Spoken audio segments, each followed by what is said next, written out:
Voy a pedir a nuestros hermanos que estamos aquí en Ensenada y a cada uno de ustedes que está con nosotros el día de hoy, que podamos inclinar nuestro rostro y hagamos una oración. Vamos poniendo en las manos del Señor a lo que estamos haciendo y eventualmente los hermanos van a ir llegando poco a poco y a medida que los hermanos vayan llegando, van a ir acomodándose aquí en el salón. Damos gracias a Dios porque pues pudimos tenemos el acceso a este salón para poder estar también tranquilos y seguros en cuanto al distanciamiento y todo lo demás, que son las normalidades que no nos gustan a nosotros, pero son las normalidades, las nuevas normalidades ahora según se dice, ¿verdad? Pero vamos a hacer una oración, hermanos, y a nuestros hermanos aquí en Ensenada también. Vamos a hacer una oración. Dice la palabra de Dios que donde 2 o 3 están reunidos en su nombre, ahí está el Señor. Y tenemos aproximadamente como 19 personas en línea en sus casas y tenemos a nuestros hermanos que ya están aquí y hermanas aquí en Ensenada. Vamos a inclinar nuestro rostro y hagamos una oración y pongamos en las manos del Señor este tiempo maravilloso que tenemos en la palabra de Dios el día de hoy. Padre, gracias queremos darte, Señor, en este día por tu amor, por tu misericordia. Siempre, Señor, mi corazón anhela agradecer tu amor y tu misericordia, porque por tu amor nos alcanzas. Por tu amor, Señor, nos alcanzas aun cuando no somos merecedores de tu gracia. Y por tu misericordia, Señor, nos salvas. Y queremos darte gracias por cada una de esas cosas, Señor, que tú ejerces a nuestro favor. Queremos pedirte, Señor, en esta noche, que cada uno de los que estamos presentes, tanto de forma virtual como de forma presencial, que podamos, Señor, ser agradecidos con la oportunidad que tenemos de estudiar tu palabra, con la oportunidad que tenemos, Señor, de poder analizar, de poder crecer, de poder aplicar tu palabra en cada una de nuestras vidas. Te pido, Señor, que aquellos hermanos que vienen en camino, tanto de forma presencial como aquellos que están esperando entrar en forma virtual, Señor, puedan llegar con bien, puedan tener todas las cosas, Señor, los accesos y todo lo demás que puede estar bien en su lugar para que no puedan tener inconvenientes, Señor, en el momento de accesar la clase. Pedimos, Señor, tu bendición. Pedimos que abras nuestro corazón, pedimos que abras nuestra mente y nuestro entendimiento. Tu palabra dice, Señor, que si alguien está falto de entendimiento, el libro de Santiago dice que lo pidamos porque tú nos lo darás, Señor, ya que es tu deseo que crezcamos en tu palabra. Pedimos, Señor, tu bendición, pedimos tu cuidado sobre nuestras vidas. En el nombre de Cristo Jesús oramos. Y todos decimos a una voz, amén, amén. Digan amén conmigo porque sí se vale. Se vale decir amén, ¿ok? Muy bien. El día de hoy continuamos con la clase de Teología 1. Ahora, en la clase de Teología 1, como hemos estado llevando ya varias semanas, esta es nuestra quinta semana en la clase de Teología. Y Teología 1 involucra dos doctrinas de la Biblia.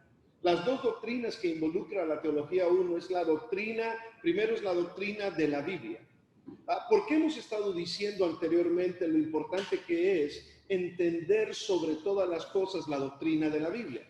En las clases de teología hemos estado hablando de la doctrina de la Biblia porque es en la Biblia donde se encuentra la información que nosotros necesitamos tener para poder conocer más a Dios. Aunque la palabra teología, hemos estado diciendo, tiene que ver con el estudio de Dios, ya que recuerdan ustedes de cuántas palabras se compone la palabra teología, dijimos.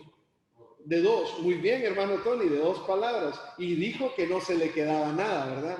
Pero no, mire que sí se le queda. Así de que se compone de dos palabras. Y la palabra es teos, que significa Dios, y logía, estudio, ¿verdad? Logos o estudio, el estudio de Dios. Entonces, cuando hablamos del estudio de Dios, muchas personas tienen la impresión que debería de comenzar con directamente el estudio de Dios, su persona, sus atributos, pero no, la teología tiene que tener una base. Y la base es la palabra de Dios. Y hemos estado, pasamos aproximadamente 4 semanas en este tema de por qué podemos confiar en la Biblia. ¿Cuál es la regla de autoridad? ¿Cómo es que la Biblia es la regla de autoridad? ¿Cuál es su fuerza, su extensión? ¿Es inspirada por Dios? Y estuvimos hablando de cada una de esas cosas importantes que nosotros debemos de entender en cuanto a lo que es la Biblia, la palabra de Dios. Ahora, habiendo establecido el hecho de que tenemos que poner el fundamento que todo lo que nosotros pensemos, creamos y observemos y estudiemos sobre Dios, tiene que salir de las Escrituras.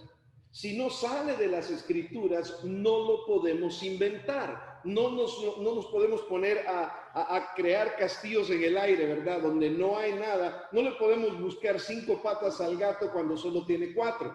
Entonces, tiene que salir de la Biblia. Todo está en la palabra de Dios. E incluso dijimos la semana pasada que la Biblia es la regla de nuestra vida porque es la autoridad sobre nosotros, ya que la Biblia es inspirada por Dios. No las escrituras del Nuevo Mundo de los Testigos de Jehová, no el libro del Mormón, de los mormones, ni tampoco el catecismo o la catequesis de la Iglesia Católica Romana. Nada de eso tiene más autoridad ni las tradiciones que la palabra de Dios. Ahora, habiendo entendido eso, hemos llegado al punto de poder entonces hablar ahora sí de Dios, su persona, su carácter, sus atributos. Y quiero decirle a cada uno de ustedes algo bien importante. Nuestra mente es limitada en cuanto a entender a Dios en su totalidad. Y es importante no solamente que nosotros lo entendamos, pero que si en algún momento le estamos enseñando a otras personas, podamos nosotros enseñarle a otras personas de que nuestra mente está contaminada por el pecado como seres humanos caídos que estamos. Y nuestra mente no puede llegar a comprender en su totalidad a un Dios perfecto.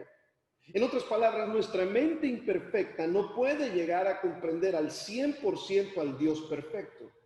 Tendría que nuestra mente ser perfecta para comprender al Dios perfecto en su totalidad. Pero sí, Dios nos ha revelado cosas de Él para que nosotros podamos tener una idea, para que podamos tener una noción de quién es Dios, cómo es Dios. Y muchas de las cosas que la Biblia revela acerca de Dios, de Dios como el Padre, como el Hijo y el Espíritu Santo, muchas de las cosas de la forma en que lo revela Dios en su palabra, es de una manera a modo de que nosotros podamos tener una idea, podamos entender. Por ejemplo, la Biblia dice que el cielo es el estrado de Dios, el trono de Dios, y la tierra es ¿qué? Es su estrado, ¿verdad? Es donde Él tiene sus pies. Quiere decir que Dios tiene pies. ¿Quiere decir eso que Dios tiene pies? No, no quiere decir que tiene pies. ¿Quiere decir que Dios se sienta? No, no quiere decir que Dios se sienta. Dios es espíritu. Dios no es materia, Dios es espíritu. Y por eso dice la palabra de Dios, y los que le adoran deben de adorarle en espíritu y en verdad. Lo que pasa es que Dios trata de establecer ciertas metáforas para que nosotros podamos entender, tener una idea por lo menos de quién es Dios. Por ejemplo, la Biblia dice que Él nos cubrirá, ¿verdad? Bajo sus alas. ¿Quiere decir que Dios tiene alas? No, no tiene alas. Lo que quiere decir es que nos da un ejemplo, una ilustración para que nosotros podamos tener una idea, por lo menos en nuestra mente limitada, podamos tener una idea de más o menos qué es lo que Dios hace, cómo Dios nos protege a cada uno de nosotros. Y por eso teología propia es el estudio de Dios, y le hemos llamado teología propia, y es el ser misterioso y glorioso que es Dios. Así que en la lección de hoy vamos a estar hablando acerca de Dios, de sus atributos de personalidad. Este curso se llama Teología Propia porque tiene que ver directamente con la persona de Dios. Así que dijo el científico Albert Einstein, dijo, Dios es complicado, pero es bueno. Dios es complicado, pero no es malo, es bueno. ¿Qué les parece? ¿Qué les parece esa opinión de Albert Einstein, uno de los grandes genios de la historia, ¿verdad? Yo creo que todavía le faltaba entender muy bien a él quién era realmente Dios. Lo tenía un poquito torcido en su manera. Y es cierto, Dios no es malo, pero tampoco, sí, es complicado, Dios no es malo, pero le faltaba a él entender cómo llegar a tener una relación con Dios. Otra persona ha dicho, sí, si Dios no existiera, habría que inventarlo, dijo una persona. ¿Qué les parece? ¿Qué les parece a ustedes ese concepto? Si Dios no existiera, habría que inventarlo. ¿Qué cosas las que se le ocurre muchas veces al ser humano, cierto? Ahora les voy a pedir a cada uno de ustedes. Albert Einstein dijo una cosa, otra persona dijo otra medio trabada, eso que si Dios no existiera habría que inventarlo. Ahora les pido a cada uno de ustedes, tanto ustedes que están en forma virtual como a ustedes que están aquí en forma presencial, les pido a ustedes que completen esta frase para ustedes mismos, para sus propias vidas. Dios es, ¿quién es Dios? ¿Qué es Dios para cada uno de ustedes? Es importante que nosotros sepamos quién es Dios para mí, qué es Dios y quién es Dios en mi vida. Estos dichos son una muestra de que durante siempre Dios ha sido el gran tema de la humanidad. Si hay un tema que nunca pasa de moda en la humanidad, muchas cosas pasan. Se habla de, ahorita por ejemplo en Estados Unidos, el tema de la política es lo fuerte, en el mundo entero el tema del virus es el fuerte, pero es interesante darnos cuenta de que esos temas vienen y van, vienen y van. Pero hay un tema que nunca deja de existir en la historia de la humanidad y es el tema de Dios. Dios es el gran tema de la humanidad. Por lo tanto, de parte de los religiosos, como de los filósofos y aún de los ateos mismos, ¿cómo podría evadirse el hombre de su creador? Por eso ni siquiera los ateos se pueden evadir de Dios, ¿verdad? No se puede evadir, ¿no? Por cierto, este tema es un poco complejo. Cuando hablamos de Dios es un poco complejo, tan complejo como es Dios mismo. ¿Podremos entonces estudiarlo y entenderlo? Sí, porque desde nuestra óptica de cristianos contamos con la palabra de Dios escrita, donde Dios ha revelado todo lo que quiere que sepamos de Él. Y contamos con la ayuda del Espíritu Santo, quien fue el inspirador de las Sagradas Escrituras y es Él el intérprete mismo de las Escrituras. Él fue el inspirador, Él es el intérprete y Él vive en los cristianos. Por lo tanto, el cristiano, nosotros tenemos la capacidad de poder llegar a comprender por lo menos la parte que nos corresponde. Esto es, sobre todo, la salvación del ser humano.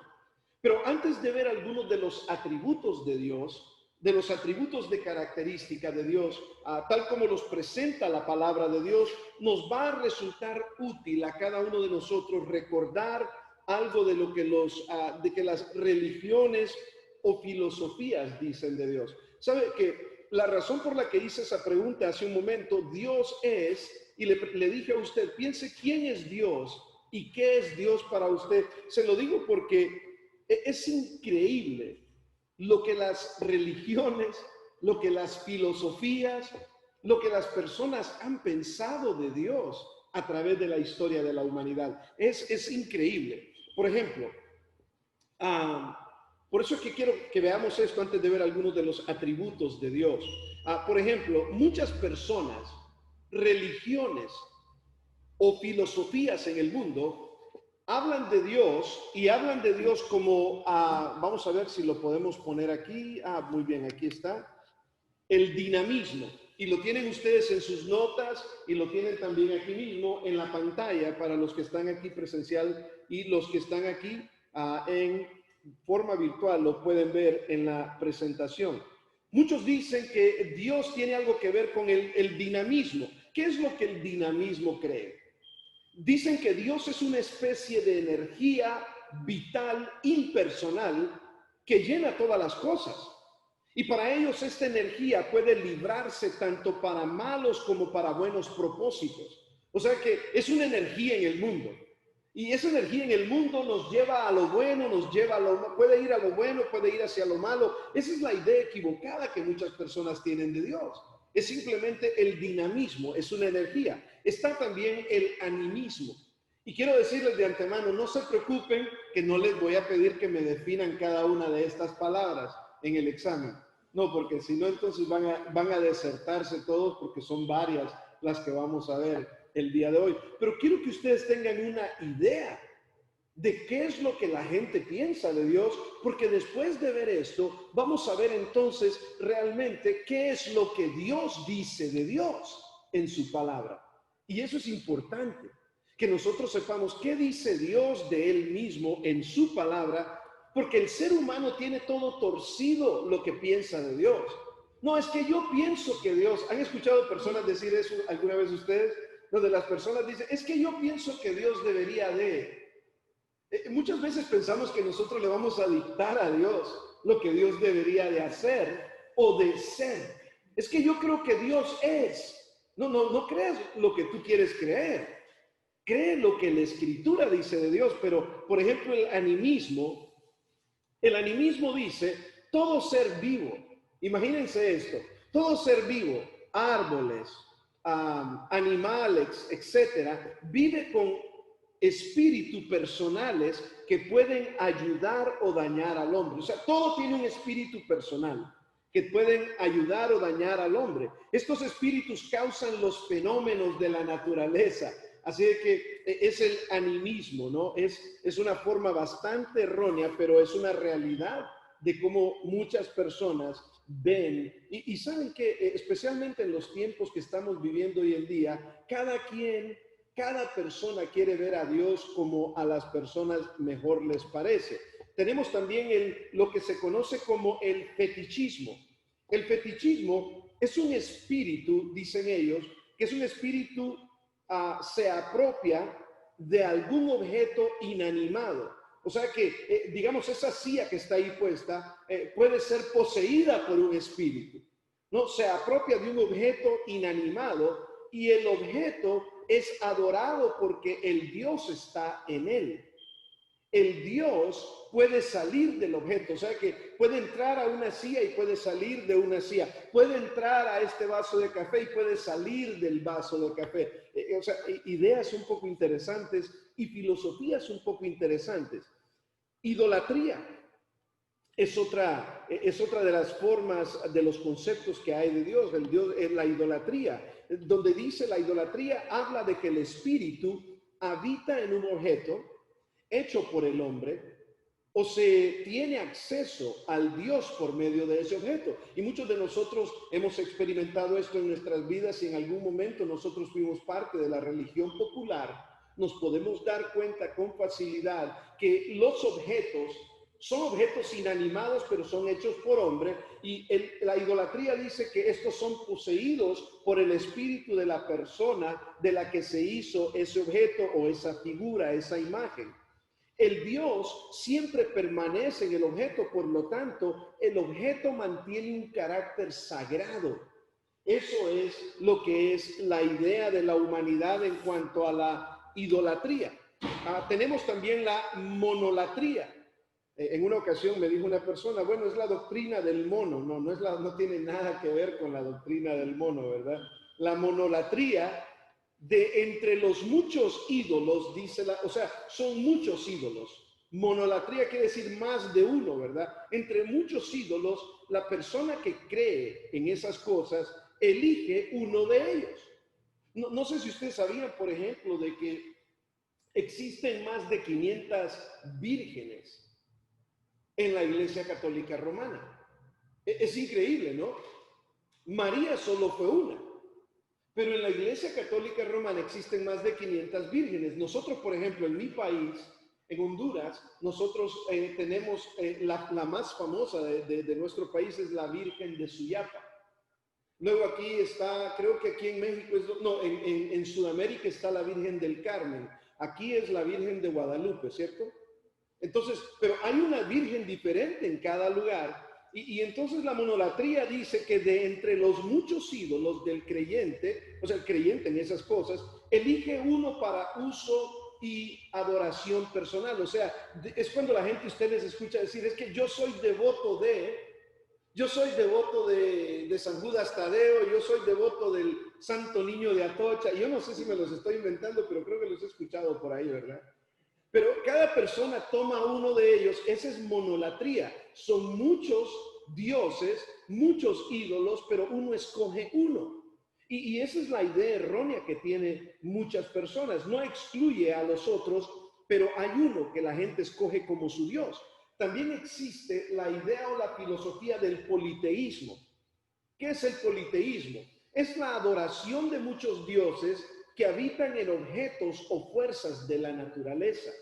Y generalmente se adoran por medio de ídolos. Nuevamente, el ser humano es muy, pero muy inclinado a la idolatría. Constantemente. ¿Sabe usted que por eso a la gente, cuando la gente llega a una iglesia, la gente dice, pero es que yo quiero ver algo? Yo quiero que me muestren, yo quiero que me comprueben. Y si no, las personas muchas veces dicen, no, aquí como que no está pasando nada, aquí como que no está Dios. Porque quizás solo se predica la sana doctrina, se enseña la sana doctrina, pero la gente quiere ver otras cosas sobrenaturales, ¿no? El politeísmo, o sea, la adoración de muchos dioses que habitan en objetos o fuerzas de la naturaleza y generalmente se ven a través de los ídolos. Tenemos también lo que es el dualismo. El dualismo. Hay dos dioses eternos. El dualismo, eso es lo que dice. Los que creen en esto muy similar son los mormones, por ejemplo. Los mormones dicen que está Jesucristo y Jesucristo tiene un hermano. Jesucristo es el hermano bueno, Satanás es el hermano malo, dicen ellos. Entonces existen dos, ¿verdad? Hay dos dioses eternos, uno bueno y el otro malo, y están constantemente en conflicto entre ellos dos. Una idea totalmente equivocada de lo que la Escritura dice de quién Dios es. Y también tenemos el panteísmo. El panteísmo dice, Dios es todo y todo es Dios. O sea, en el panteísmo usted mismo es Dios. Qué tristeza, ¿no? Que la persona, pero hay personas que creen estas cosas. No, todo es Dios. No existe nada sino Dios. Toda la realidad es Dios. Y tenemos también el deísmo. El deísmo dice Dios creó el mundo, pero está lejos de él. O sea que Dios creó el mundo, pero nos abandonó, está lejos de él y no tiene ninguna relación actual con el actual presente y activa con el mundo. Tenemos el monoteísmo.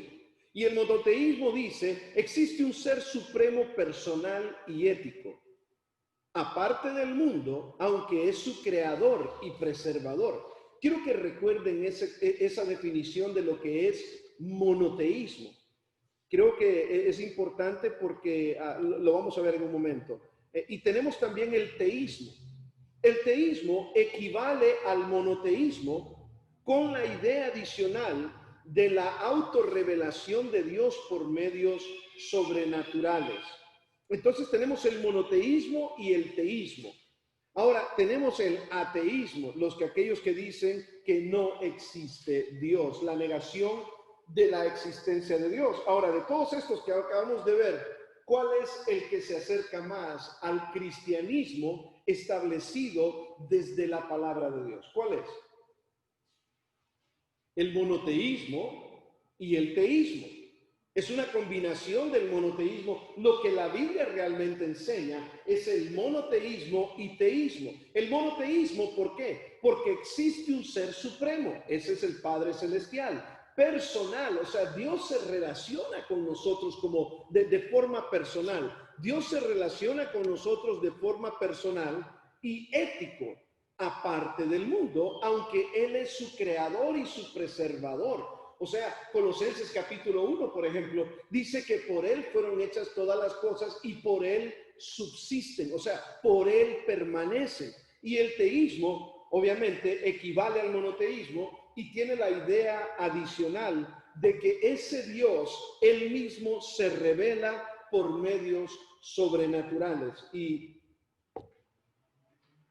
hemos visto de que la revelación de Dios ha sido una revelación tanto general como especial. Ahora, habiendo visto estas cosas, si entramos en la Biblia para estudiar ahí lo que Dios ha revelado acerca de Él mismo, y eso es lo que vamos a hacer en este momento, y lo primero que vamos a ver son sus atributos de personalidad. Así que preparémonos entonces para gozarnos en quien Dios es, no en lo que dicen todas estas filosofías, no en lo que dicen las ideas de la idolatría, pero preparémonos para gozarnos en quien Dios es realmente, quien Dios es y cómo es que Dios es. La naturaleza de Dios, su persona y sus atributos de personalidad. Ahora, quiero que recuerden ustedes, ¿qué es la personalidad?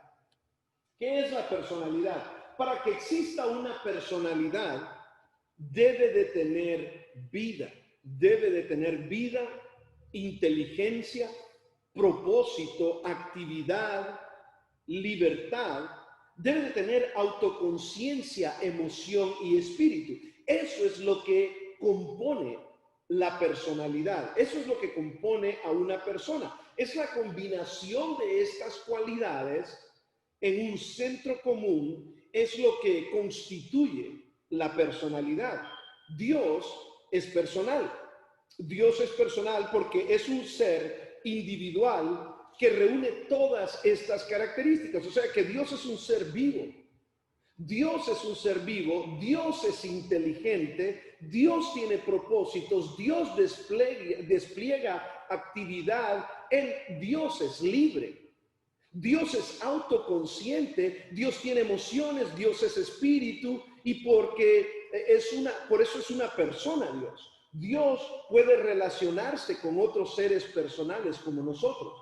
Puede relacionarse con nosotros, con los seres humanos y con las criaturas angélicas porque tienen personalidad. Solamente personas con personalidad se pueden relacionar los unos para con los otros. Así que el día de hoy vamos a ver algunos de los atributos de personalidad. ¿Cómo es eso que Dios tiene personalidad?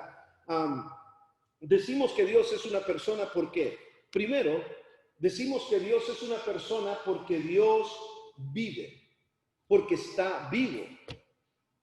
Jeremías capítulo 10, versículo del 10 al 13, lo demuestra, Dios demuestra ser una persona y lo demuestra haciendo cosas que los falsos dioses no pueden hacer. Por ejemplo, dice ahí en Jeremías 10:10, mas Jehová es el Dios verdadero. Él es Dios vivo y Rey eterno. A su ira tiembla la tierra y las naciones no pueden sufrir no pueden sufrir su indignación.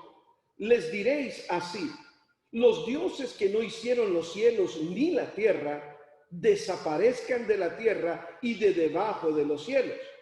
O sea, los dioses, como por ejemplo, ¿de qué dioses está hablando aquí Jeremías? Cuando dice los dioses que no hicieron los cielos y la tierra desaparezcan. Solo existe un Dios que está vivo, dice. Por ejemplo, está hablando de los dioses, por ejemplo, de lo que hablábamos de la idolatría. Esos dioses que cada persona escoge su propio Dios, ¿verdad? Cada persona escoge su propio Dios, pero son personas que no tienen ni idea de lo que están haciendo. ¿Por qué? Porque esos dioses van prácticamente a desaparecer debajo de la tierra y de debajo de la tierra. Verso 12 dice: el que hizo la tierra con su poder, el que puso en orden el mundo con su saber y extendió los cielos con su sabiduría. A su voz se produce muchedumbre de aguas en el cielo y hace subir las nubes de lo postrero de la tierra. Hace los relámpagos con la lluvia y con sabiduría saca el viento de sus depósitos. Está diciendo ahí de que solo es el Dios vivo el único que puede hacer esto. Mismo en el libro de Juan capítulo 5, Versículo 26 dice, porque como el Padre tiene vida en sí mismo, y quiero que noten esto, porque de esto nos vamos a extender un poco más adelante, donde Dios tiene vida en sí mismo. Dios no necesita recibir vida de nada externo de Él. Él tiene vida en sí mismo. Nosotros necesitamos recibir de afuera hacia adentro lo que necesitamos para subsistir como seres humanos. Hay una gran diferencia.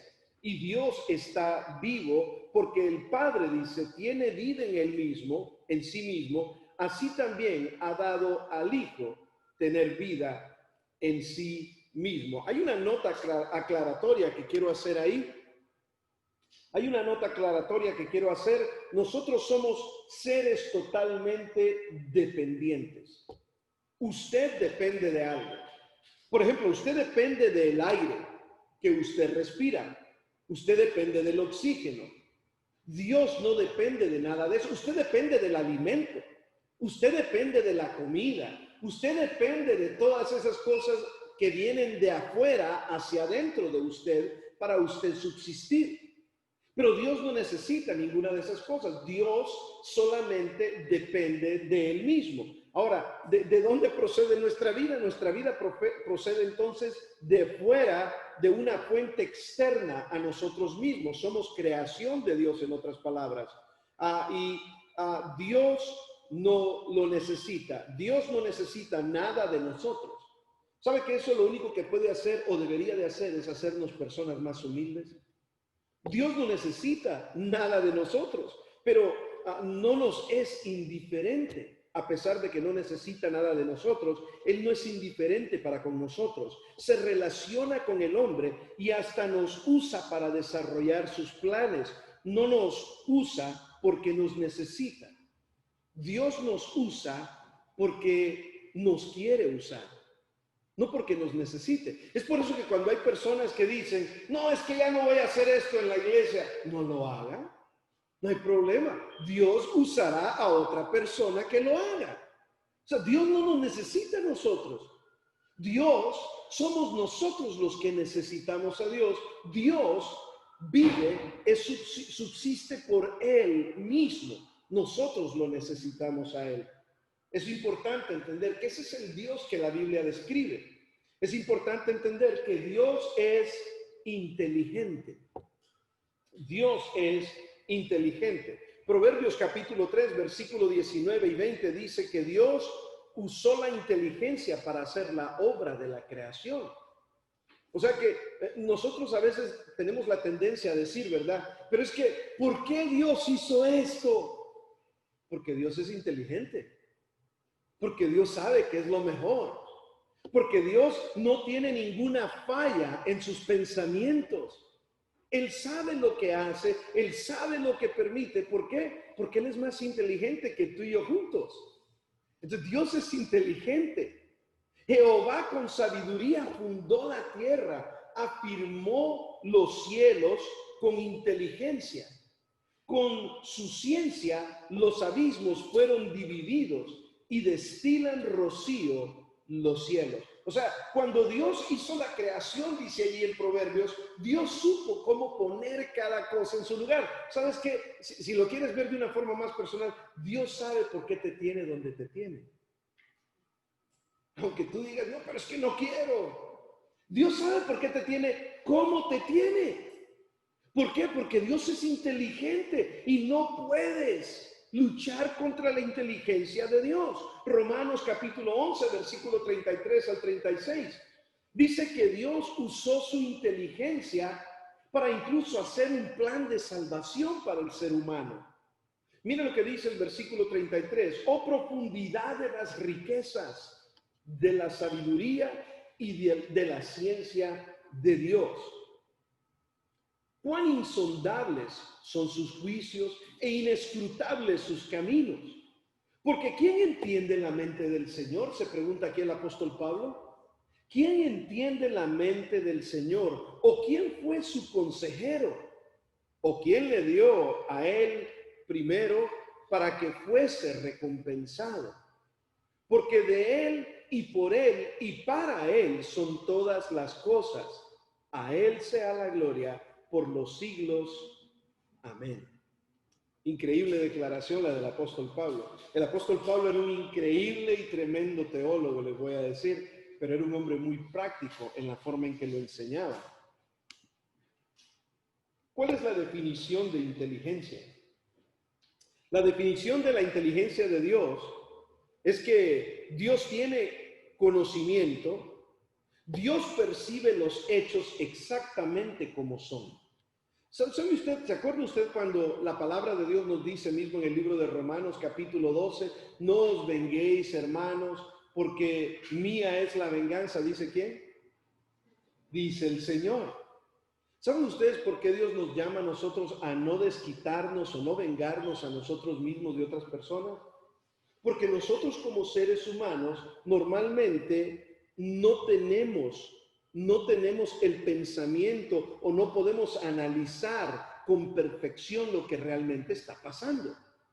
Por ejemplo, cuando alguien hace algo, nosotros tenemos la tendencia a asumir que nosotros, este está haciendo esto por esta y esta razón. Asumimos que las personas hacen o dicen cosas con otra intención, que muchas veces nos equivocamos. Sin embargo, la palabra de Dios dice, ustedes no deben de tomar venganza. ¿Por qué? Porque Dios es el que sabe exactamente qué pasó, cómo pasó, por qué pasó.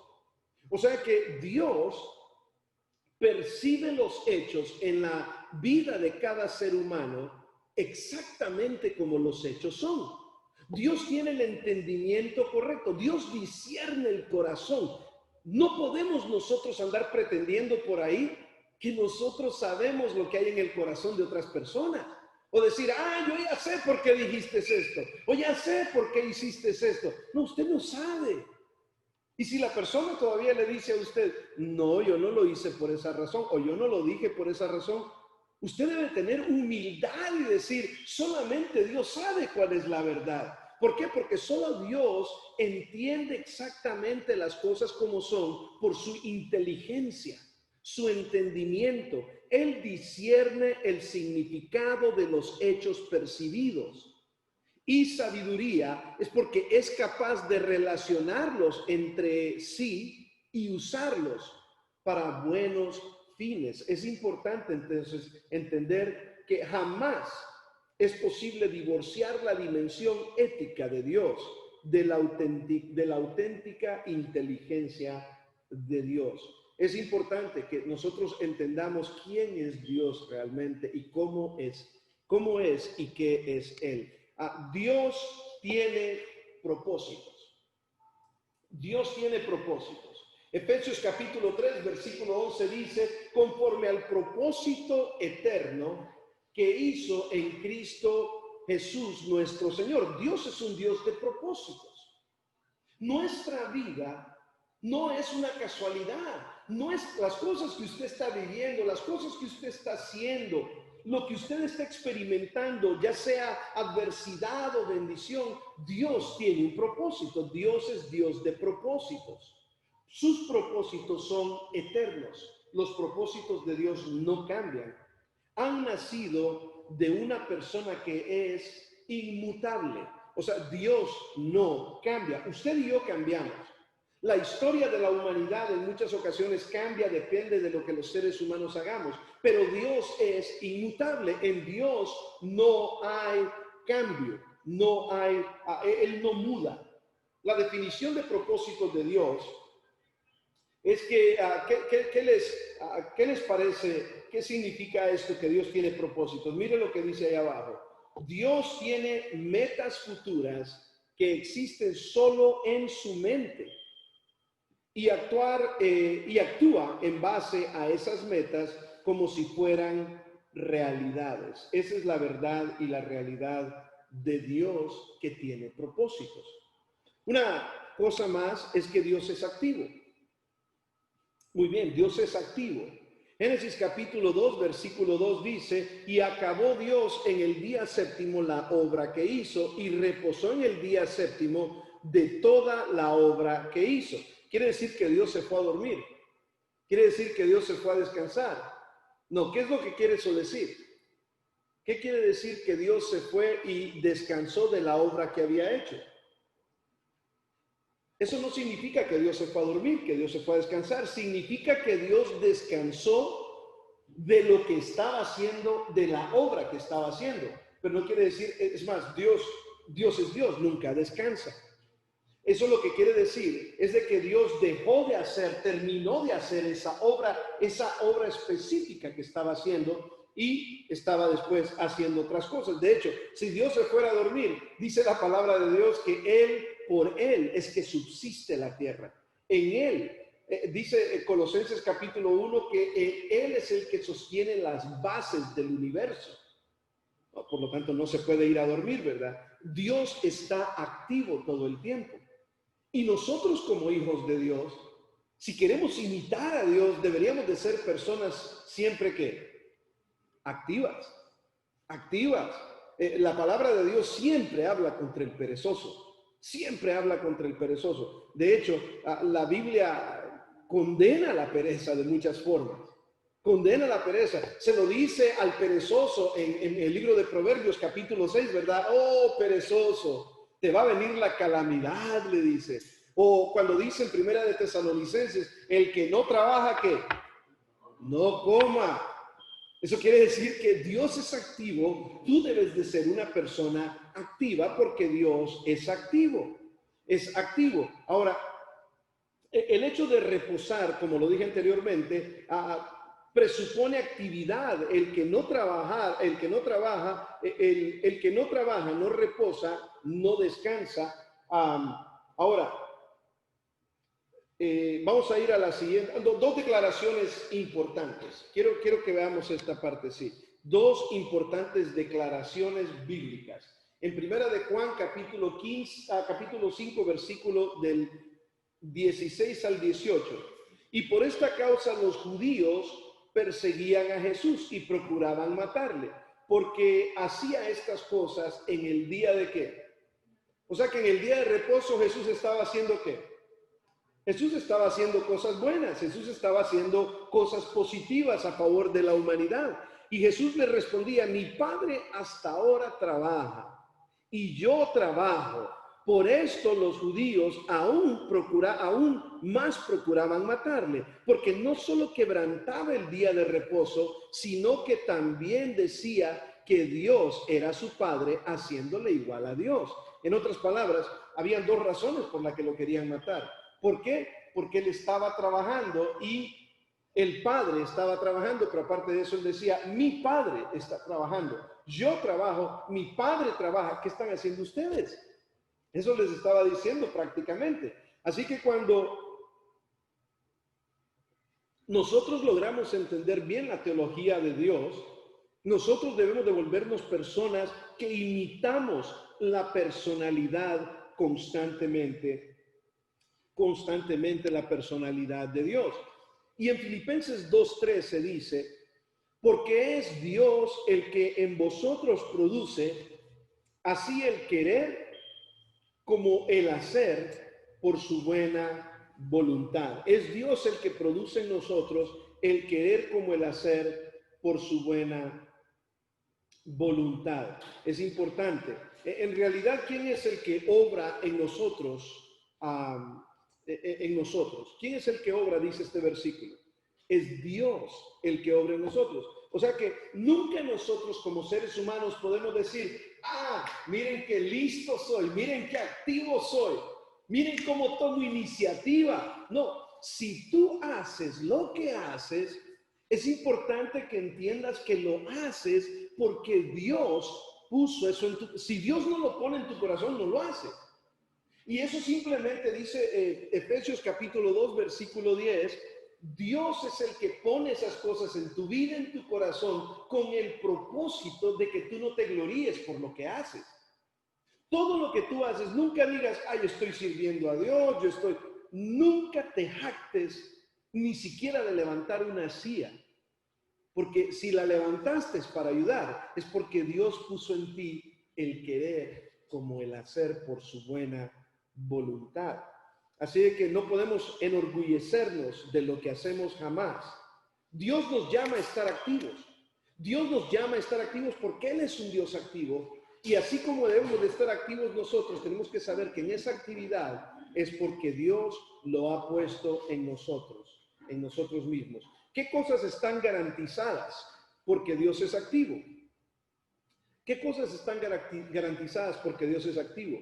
Una de las cosas garantizadas para el creyente es la respuesta a la oración, porque Dios está activo. Otra de las cosas es la salvación de los perdidos, la santificación de los salvos, de lo cual voy a estar hablando un poco más hoy en la segunda clase, y el traslado al cielo de aquellos que mueren en Cristo. Así de que Dios está constantemente activo. Por lo tanto, cuando usted vea a un cristiano perezoso, dígale, hermano, hermana, Dios es un Dios activo. Dios está siempre dándole. Así que si usted no se pone activo, usted no está imitando al Dios que usted dice adorar. Amén. Muy bien. Dios es libre. Dios es libre. ¿Cuál es la definición de libre? Dios es libre porque sus acciones son determinadas únicamente por su propia naturaleza y placer, no por algo fuera de sí mismo. O sea que a Dios nadie lo manipula, hermanos. Muchas personas tienen la tendencia a decir, es que, Señor, yo te prometo, y le prometen al Señor cosas que muchas veces ni siquiera cumplen. Y muchas veces la intención del ser humano en hacer estas cosas es manipular a Dios. O es como aquellos falsos maestros, especialmente aquellos maestros de la disque evangelio de la prosperidad, ¿verdad? O aquellos que se llaman sanadores, que tratan de manipular a Dios. No, Dios no puede ser manipulado. Dios es libre. Dios es libre. Pero, por ejemplo, esos del evangelio de la prosperidad dicen, Señor, es que yo te reclamo en el nombre. ¿Quién eres tú para reclamarle a Dios? Qué vergüenza te debería de dar decirle a Dios que le vas a reclamar. Si Él es el Dios, el Rey del universo, tu mente limitada, por no decir, esos que, no quiero decir ningún insulto mejor, porque no es solamente limitada, hay otra palabra más fuerte, retardada, pero no lo dije yo. Pero la mente retardada de muchos piensan que exigirle a Dios, ¿pero cómo te atreves? Si la mente limitada nuestra por el pecado no entiende que Dios es un Dios libre. Nosotros somos sus criaturas y estamos para someternos a Él, no para manipular a Dios. Otros dicen, Señor, es que tú dices que lo que pidamos en oración, tú nos lo darás. Y malinterpretan totalmente el versículo bíblico. Totalmente.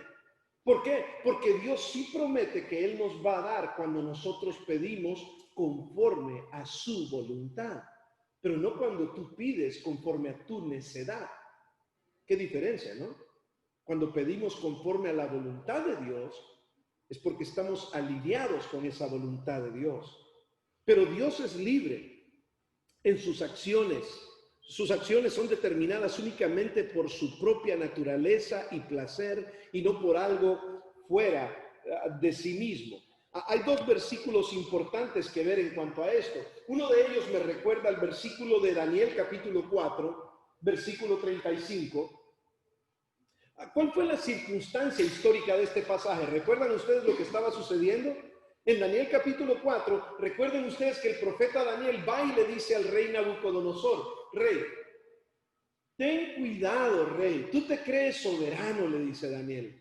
Tú te crees que tú las puedes todas. Y le dijo Daniel, ten cuidado, ¿por qué? Porque Nabucodonosor había conquistado, Nabucodonosor había hecho grandes cosas, humanamente hablando. Pero en el versículo 35, recuérdense ustedes lo que sucedió con Nabucodonosor. ¿Qué le dijo Daniel a Nabucodonosor? Si te vuelves a llenar de orgullo y piensas que todo lo has hecho porque tú las puedes, Dios te va a castigar. Rey, te lo está advirtiendo, Dios te va a castigar la próxima vez. El rey Nabucodonosor no escuchó razones y se llenó de orgullo y se paró, dice, enfrente de su palacio, enfrente de su balcón y dijo, esto es toda la Babilonia que yo he edificado. Yo hice esto. Por eso es que cuando usted sirva a Dios, nunca diga usted, es que yo.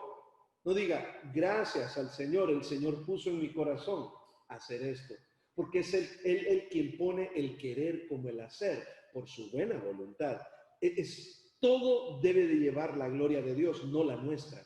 Nosotros no tenemos por qué gloriarnos en ningún momento de ninguna cosa, o mucho menos ser como muchos cristianos que esperan siempre el reconocimiento público. Si usted en algún momento espera reconocimiento público, esa es su recompensa. ¿Se acuerda lo que dijo el Señor Jesucristo?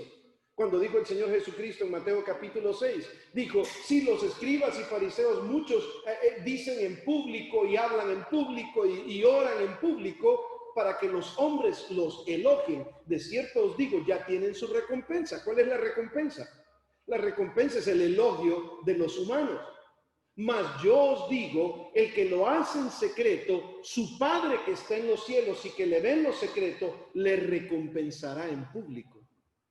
O sea que es Dios. Pero vean lo que sucedió aquí con Nabucodonosor, porque él se jactó demasiado. Tuvo que llegar a reconocer quién era Dios. Recuérdense que Dios lo mandó a comer zacate o monte o hierba. Por 7 años Nabucodonosor no se bañó, estuvo desnudo con las bestias del campo, comió monte, no se, dice que sus uñas eran inmensamente largas. ¿Hasta cuándo? ¿Hasta cuándo? Hasta que dijo, todos los habitantes de la tierra son considerados como nada. Y él hace según su voluntad en el ejército del cielo. ¿Qué dice aquí? Dios hace según la voluntad de los que orando dicen, te reclamo en el nombre de Jesús. Eso es lo que dice aquí.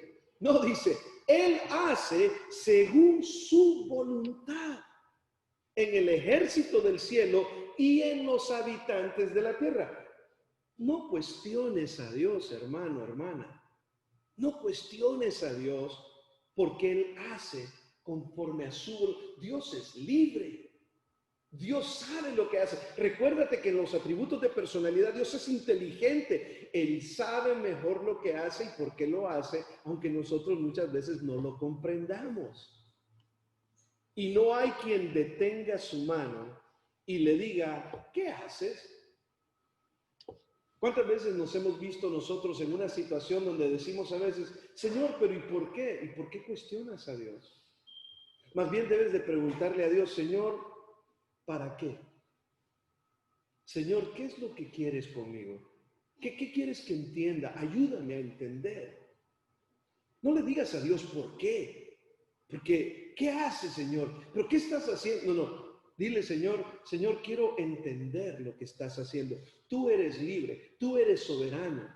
Ayúdame a entender lo que estás haciendo. En Efesios 1:11 dice, en él asimismo tuvimos herencia. Oigan este versículo bien porque es importante entender este versículo. Habiendo sido predestinados. Muchos cristianos luchan con ese versículo. Ahora, yo le voy a decir una cosa a usted. Lo que la Biblia dice, lo dice, le guste a usted o no le guste, me guste a mí o no me guste. O sea, si Dios predestinó a unas personas, ¿quién soy yo para decirle, Dios, y por qué? Es más, si no leas el libro de Romanos capítulo 9, capítulo 8 y 9, donde el apóstol Pablo le dice, ¿quién eres tú, oh hombre, para cuestionar a Dios? Para altercar con Dios. Si Dios quiere hacer de una persona, del mismo barro, un vaso de honor, y del mismo barro, un vaso de deshonor, ese es asunto de Dios, no es tuyo ni mío. Cuando nosotros queremos decir, no, eso no es lo que Dios hizo, nosotros nos llenamos de arrogancia queriendo nosotros decretar los decretos de Dios. Pero Dios es libre de hacer lo que le da la gana. Por eso dice que asimismo tuvimos herencia habiendo sido predestinados conforme al propósito del que hace todas las cosas según el designio de cada uno de nosotros. No, espérenme un momentito, yo creo que tengo otra versión yo, ¿verdad? ¿Qué dice ahí? ¿Según el designio de qué? Léalo. Según el designio de su voluntad, o sea, de la voluntad de Dios. según el designio de la voluntad de Dios. O sea, Dios es libre. Dios hace de acuerdo a su voluntad. Nosotros solamente somos seres humanos que no tenemos nada que reclamar, hermanos. No somos como otras filosofías o otras religiones falsas que crean que pueden, o doctrinas falsas, donde quienes creen que pueden manipular a Dios y pueden más o menos hacer que Dios cambie de parecer en sus decretos y propósitos eternos. De ninguna manera. Muy bien, vamos a ver si nos queda el tiempo para terminar esta parte. Dios es autoconsciente. Dios es autoconsciente. ¿Cuál es la definición de la autoconciencia de Dios? Dios se conoce a sí mismo por completo, tiene un autoconocimiento perfecto de él mismo. Dios no necesita que usted le diga cómo es Dios. Es que Dios, yo creo que Dios es, usted no crea nada. Dios es lo que es y Él declara quién Él es en su palabra y punto. Nosotros no podemos pretender decir quién Dios es. Él se conoce a sí mismo y no necesita que absolutamente nadie le diga lo contrario. Uno de los versículos importantes, ¿recuerda usted cuando Dios le dijo a Moisés, cuando llamó a Moisés en Éxodo capítulo 3, ¿qué le dijo? Cuando Moisés le dijo, pero ¿y qué voy a decir? ¿Quién me manda? ¿Qué le dijo Dios? Yo soy el que soy. O sea, como quien dice, aquí el mero mero soy yo. Solo diles, el mero mero te mandó. Es todo. O sea, yo no necesito decirles nombres, diles, yo soy el que soy y punto. Eso es todo. Lo que solamente define su eternidad. Porque Dios se pone ¿en qué? Dios se pone en el presente siempre. No dice Dios, yo era o yo voy a ser. No, Dios dice, soy el que soy. Dios siempre está en el presente. ¿Sabía usted de que Dios no está limitado por el tiempo? O sea, Dios siempre está en el presente. Nosotros podemos ver una línea de tiempo en nuestra vida. Nosotros tenemos un comienzo y un fin, pero Dios siempre permanece en el presente. En el Salmo 19:12 dice, ¿quién podrá entender sus propios errores? ¿Quién podrá entender sus propios errores? ¿Por qué? Porque alguien dijo una vez, conócete a ti mismo. Pero con frecuencia nos frustramos. O sea, Dios sí se conoce a sí mismo. Y nosotros a veces nos frustramos al comprobar que solo tenemos un limitado conocimiento de nosotros mismos. Dios se conoce a perfección. Pero ¿se ha dado cuenta usted de que el tiempo va pasando? Mire, ya yo en 2 meses más cumplo 50 años. Y en los 2 meses más que me faltan para cumplir 50 años, a los 50 años todavía me pasan cosas como digo, wow, eso no lo conocía de mí. A veces yo mismo me sorprendo, digo, ahora entiendo por qué digo o hago, o uno se va conociendo a uno mismo. Ya pasaron casi 50 años de mi vida y hay cosas que sigo conociéndome que todavía no alcanzo a conocer, pero Dios se conoce a perfección. Dios se conoce a perfección. Por eso aquí el salmista dice, ¿quién podrá entender sus propios errores? Líbrame de los que me son ocultos. O sea, Señor, yo no me conozco a mí mismo. Líbrame de mis errores ocultos. En Jeremías 17, 9 y 10 dice, engañoso es el corazón más que todas las cosas y perverso. ¿Quién lo conocerá? Hay personas que dicen, no, solo yo conozco mi corazón, nadie ni tú mismo conoces tu corazón. Porque engañoso es el corazón. Muchas veces nosotros nos convencemos a nosotros mismos de algo. Por eso dice aquí en el verso 10, yo Jehová que escudriño la mente y que pruebo el corazón para dar a cada uno según su camino, según el fruto de sus obras. O sea, quien conoce tu corazón, tú puedes decir lo que quieras. Y yo conozco gente que dice, no, yo soy una persona, mire, no hay cosa que a mí más me indigna y hace que me hierva la sangre, y se lo digo con sinceridad, cuando una persona quiere creerse más santo que Dios mismo a veces. Y hay personas que dicen, no, es que yo mi santidad, o es que No seas así porque ni tú mismo te conoces. Hay cosas que tú te quieres convencer en tu mente. Y tú dices, no, es que yo sí me conozco, yo sé cuál es mi intención. No, la intención final del corazón solamente Dios la conoce. Tú tienes que tener mucho cuidado y más bien pedirle a Dios, escudriña mi corazón, muéstrame lo que hay en mi corazón. Tú no tienes conocimiento perfecto de ti mismo, Dios sí se conoce a Él mismo. Y vamos a ver, nos queda nos quedan dos más, así que vamos a terminarla porque comenzamos tarde. Vamos a terminar las dos más que nos quedan. Muy bien, y vamos a tomar un poquito más extenso el tiempo de receso el día de hoy porque tenemos cosas que hacer durante el receso. Tenemos otra cosa más. Importante entender que Dios es emocional. Como persona, Dios es emocional. Cuando usted siente emociones, hay personas que quieren suprimirlas, o sea, evitar las emociones. No sientas. No importa cómo, sí es importante cómo nos sentimos. Es importante que nuestros sentimientos vayan alineados con la palabra de Dios. Es sumamente importante. ¿Por qué? Porque Dios es un Dios emocional también. Dios es una persona y como tal tiene emociones.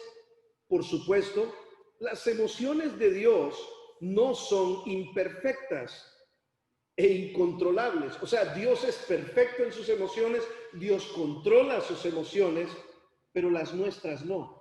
O sea, no son como nuestras emociones. Dos versículos importantes en cuanto a esto es el Salmo 103:13. Dios ama con amor perfecto. Los seres humanos no amamos con amor perfecto. Pero Dios sí ama con amor perfecto. Por eso dice ahí, como el Padre se compadece de los hijos, se compadece Jehová de los que le temen. Dios ama con amor perfecto. Romanos 1:18 dice que Dios se enoja. Hay personas que dicen, no, pero ¿cómo puede ser que un Dios de amor también se enoja? Claro que se enoja. Y se enoja, y el enojo de Dios es santo. El enojo de Dios es perfecto. El enojo de Dios no viene simplemente porque así. O sea que cuando Dios se enoja, se enoja. Dice que especialmente se enoja por el pecado, pero su ira es justa y santa, porque la ira de Dios se revela desde el cielo contra la impiedad e injusticia de los hombres que detienen con injusticia la verdad. Detienen con injusticia la verdad. Quiero hacer una aclaración en cuanto a esto. Dios es inmutable, pero ¿es movido por las emociones? No, Dios es inmutable y nada lo mueve. El Dios perfecto tiene un perfecto control de sus emociones que no varían, no lo cambian a Él. El amor de Dios es perfecto.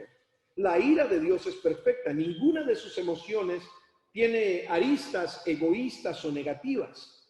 Las emociones de Dios contrastan infinitamente con nuestras emociones que están contaminadas debido a que somos seres humanos imperfectos y pecaminosos. Dios es emocional, perfectamente emocional. ¿Cómo afectan sus emociones a mi vida? ¿Cómo afectan las emociones de Dios a mi vida? ¿Cómo afecta la emoción de amor? ¿Cómo afecta la emoción de que Dios es un Dios celoso? ¿Cómo afecta en que Dios es un Dios de ira? ¿Cómo afecta eso a mi vida? Es importante que lo podamos entender. Y por último, veamos de que Dios es espíritu.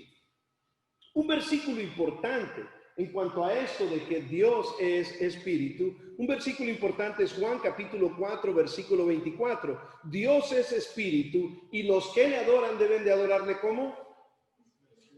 Muy bien, en espíritu y en verdad. Y es necesario, dice, que le adoren en espíritu y en verdad.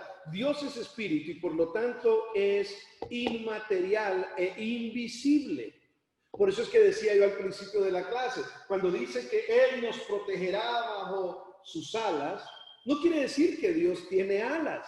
Nos está dando a nosotros una ilustración para que nosotros podamos tener una idea cómo es que Dios protege a sus hijos, así como la gallina protege a los polluelos, ¿verdad? así nos protege Dios a nosotros. Así como Dios está sentado en el cielo y la tierra es el estrado de sus pies. No, no quiere decir que tiene pies o que tiene que estar sentado. Lo que quiere decir es de que Él gobierna. Dios está en su trono. Nos da a entender que Dios gobierna sobre el universo. Son ilustraciones o metáforas que se usan para que nosotros las entendamos. Por eso ahí mismo dice que que a Dios nadie jamás le ha visto, ¿verdad? Nadie jamás vio a Dios. El unigénito Hijo que está en el seno del Padre, Él le ha dado a conocer. Y en Colosenses 1:15 dice que Él es la imagen, o sea, Jesucristo es la imagen del Dios que invisible, muy bien, el primogénito de toda la creación. O sea que Dios es espíritu, Dios es invisible. Aclaración, a veces la Biblia describe a Dios con palabras antropomórficas, o sea, lo que acabo de mencionar. Habla de ojos, de manos, los pies de Dios, pero este es nada más que un recurso literario para que nos ayude a nosotros a comprender mejor la persona y la obra de Dios, como mira a la humanidad, como obra hacia donde se conduce Dios. Y concluimos solamente diciendo esto. De hecho, vamos a terminar ahí en este momento. Por causa de que hoy tenía algunas dificultades con el internet donde estaba tratando de terminar la lección, no les voy a dejar tarea por hoy. Así de que de teología. Así de que sé que están alegres y ustedes que están allá no estén muy alegres. La otra semana les doy doble. A los que están ahí en casita solo les pido que hagan, una de las cosas que vamos a hacer es que hagan sus exámenes en casa el día de hoy o mañana, y a más tardar quiero que me envíen por correo electrónico. Lo íbamos a hacer aquí en la clase, pero quiero que me lo envíen, por favor, a conciencia. Siéntese con su examen, cierre la Biblia, cierren todo, y solo con su examen enfrente de ustedes contesten el examen, tómenle una foto y mándenmela por correo electrónico, no por texto, no por WhatsApp, mándenmela por correo electrónico, y de esa forma tienen hasta el día sábado para hacer esto. Muy bien, en este momento vamos a tomar un receso, nos pasamos 16 o 11 minutos, vamos a tomar un receso hasta faltando, faltando 5 para las 8, regresamos. A los hermanos en la costa, en el otro lado del país, así que lo siento mucho, pero necesito los 30 minutos de receso el día de hoy. Dios bendiga a cada uno de ustedes, nos vemos, pongan nada más sus cámaras y sus micrófonos apagados. Antes de todo, quisiera saber, no pregunté, perdón hermanos, no hice la pregunta, si algunos de ustedes tienen alguna pregunta en este momento. ¿Tienen alguna pregunta? Vamos a ver, vamos a dar 3 minutos para contestar alguna pregunta que tengan. ¿Alguna pregunta? Vamos a ver, no hay nadie que tenga su mano levantada en línea y no hay nadie que tenga la mano levantada aquí. Entonces, a recreo se ha dicho, no voy a exigir, no voy a insistir más en eso. Vamos a ir a recreo por 30 minutos en este momento, y pido a cada uno de ustedes que por favor, entonces regresemos 5 para las 8. Bendiciones.